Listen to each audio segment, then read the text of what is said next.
Sementara itu, saudara petani di Kabupaten Madiun terancam gagal panen akibat sulitnya mendapatkan solar di stasiun pengisian bahan bakar umum atau SPBU. Mereka tak bisa menghidupkan pompa air yang ia gunakan sehari-hari untuk mengairi padi di lahan. Petani di Desa Kartobanyuan, Kecamatan Geger, Kabupaten Madiun, mengatakan bahwa kondisi kelangkaan solar ini sudah berlangsung lebih dari sepekan lamanya. Untuk mengetahui bagaimana informasi lebih lengkapnya, ada Sofyan Arif Chandra, wartawan Tribun Jatim yang akan memberikan informasinya pada Anda. Halo, selamat sore Sofyan. Halo, selamat sore. Inilah. Selamat sore. Sofyan, apa sebenarnya dampak apa saja dari kelangkaan solar ini bagi sejumlah petani di Madiun? Ya, untuk dampak kelangkaan solar ini sangat berdampak bagi para petani di Kabupaten Madiun karena untuk para petani di Kabupaten Madiun ini masih menggunakan mesin diesel untuk mengairi sawah mereka. Untuk mesin diesel sendiri ada dua jenis, yang pertama ini menggunakan solar, yang kedua ini menggunakan listrik. Nah, untuk yang menggunakan solar ini tentu sangat berdampak pada kelangkaan solar ini. Mereka tidak bisa mengairi sawahnya yang saat ini sedang ditanami padi.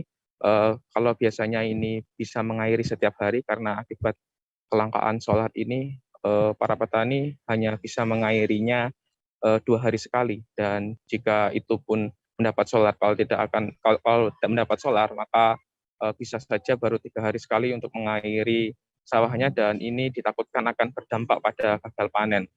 Jikapun berhasil panen, maka untuk kuantitas dan kualitas dari padi tersebut akan sangat buruk sehingga petani akan terancam merugi inilah. Sofyan, sudah berlangsung sejak kapan kelangkaan solar di Madiun ini? Ya, untuk kelangkaan solar di Kabupaten Madiun sendiri sudah berlangsung selama lebih dari 2 pekan, dan kelangkaan ini sebenarnya bukan hanya terjadi di Kabupaten Madiun, baik di Kota Madiun maupun di sekitarnya, yaitu di Kabupaten Ponorogo dan Ngawi pun juga mengalami kelangkaan solar ini, sehingga untuk para petani yang menggunakan mesin diesel berbahan bakar solar maupun kendaraan yang menggunakan bahan bakar solar ini cukup kesulitan untuk mendapatkan bahan bakar, dan mereka harus pintar-pintar untuk mendapatkan informasi mana saja SPBU yang sedang ada stok solarnya, dan mereka akan menyerbu SPBU tersebut untuk bisa antre mendapatkan solar, Nira. Ini dari sektor pertanian terdampak akibat kelangkaan solar ini. Namun, apakah ada sektor lain yang juga terdampak akibat kelangkaan solar ini, Sofyan? Ya, untuk sektor lain jelas untuk transportasi sangat berdampak, Nila, terutama bagi pemilik truk ya, Nila, karena mereka ini mempunyai pekerjaan untuk mengirim material, terutama misalnya pasir maupun batu. Ini mereka cukup berdampak karena waktunya akan habis hanya untuk mengantri solar. Setiap antrean ini bisa menghabiskan waktu lebih dari 2 jam, dan belum tentu setelah antri selama 2 jam tersebut solarnya akan terbeli, karena tinggal beberapa kendaraan saja ternyata solarnya habis, sehingga mereka harus mencari ke SPBU lain yang kebetulan ada stok solarnya. Ini sangat dikeluhkan karena mereka bisa mengcancel atau membatalkan beberapa orderan kiriman yang juga akan menurunkan pendapatan harian mereka, Nila. Lalu harapan dari sejumlah petani pada pemerintah terkait kelangkaan solar ini seperti apa, Sofyan?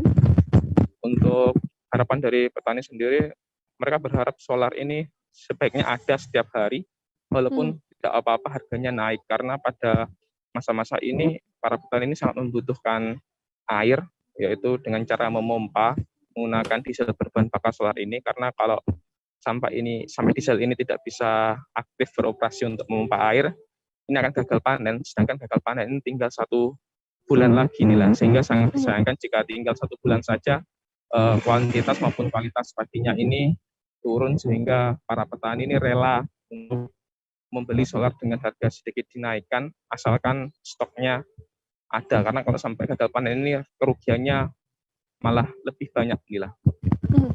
Oke, terima kasih banyak Sofyan Arif Chandra, wartawan Tribun Jatim atas laporan Anda. Sofyan, saudara juga telah menghimpun wawancara dengan seorang petani yakni Arjo Sumiran. Berikut laporannya untuk Anda. Bisa sampai berapa jam, Mbak, antri solar itu? 3 jam lebih. 3 jam lebih? Kalau sudah panjang. Oh, nah satu petani diperbolehkan beli berapa liter, Mbak? Aturannya 20 liter. 20 liter, Mbak. Berarti jenengan langsung tumbas 20 liter, Mbah. Iya. Oh. Tong ini kok. Tak tongnya lah. Oh, nggih. Dan jenengan niki kalau 20 liter tuh buat berapa hari, Mbah? 2 hari. 2 hari ya? 2 hari habis, 2 hari habis. Iya. Oh, berarti 2 hari langsung ngisi lagi. Ini gimana, Mbah, harapannya pada pemerintah? Nek saged gitu. Nek saged niku solarnya pun jadi perangel-angel lah ngono. Kudune dipermudah pami nambah mboten ana apa pami mundak lho. Mundak niku mboten ana seperti mboten nenten ngoten lho. Oh, harganya naik nggak apa-apa, Mbah ya. Yang penting ada terus, Mbah ya. Karena kalau nggak disirami bisa mati, Mbah ya. Gagal panen, Mbah ya. Gagal panen dia rugine malah kathah ngoten lho. Oh, nggih. Jenengan berapa hektar ini, Mbah, sawahnya, Mbah? Jangan lupa subscribe, share, Kenapa komen, dan like ya.